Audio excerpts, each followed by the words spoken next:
وہ رب جسے اپنی محبت سے نوازنا چاہتا ہے اور جسے اپنے قریب کرنا چاہتا ہے اسے تہجد تک لے آتا ہے۔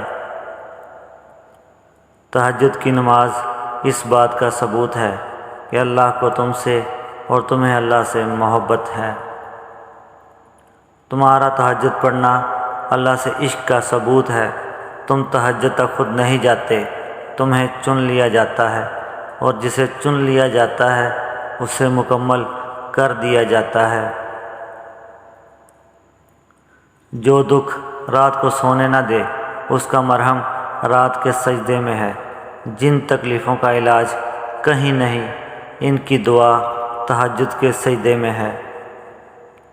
نبی پاک صلی اللہ علیہ وسلم نے فرمایا، اے ماں، اگر آپ زندہ ہوتیں اور میں نماز پڑھ رہا ہوتا اور آپ آواز دیتی محمد آپ کے لیے نماز توڑ دیتا۔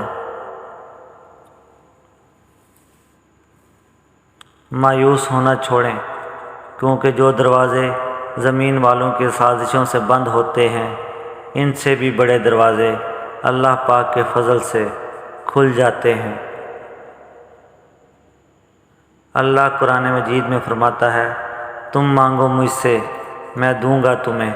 اللہ فرماتا ہے، میں ہر چیز پر قدرت رکھنے والا ہوں۔ دعاؤں اور سجدوں کی توفیق صرف اور صرف اللہ کی طرف سے ملتی ہے۔ گناہ ہو جائے تو استغفار کرو، اللہ معاف کرتا ہے۔ جو استغفار کثرت سے کرتے ہیں وہ اللہ کے سامنے سرخ رو ہوتے ہیں۔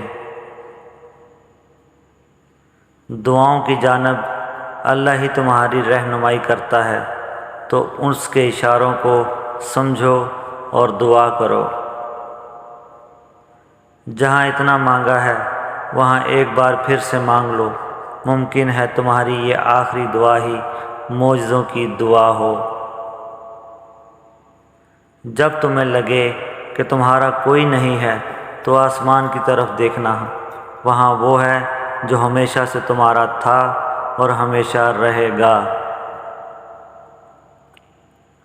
حضرت علی نے فرمایا، اگر نمازی کو علم ہو جائے کہ کتنی رحمتوں نے اسے گھیرا ہوا ہے تو وہ کبھی سجدے سے سر نہ اٹھائے۔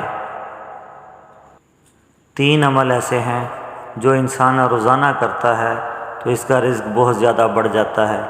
نمبر 1 تہجد کی نماز پڑھنا، نمبر 2 کثرت سے صدقہ کرنا، نمبر 3 کثرت سے اللہ کا ذکر اور استغفار کرنا۔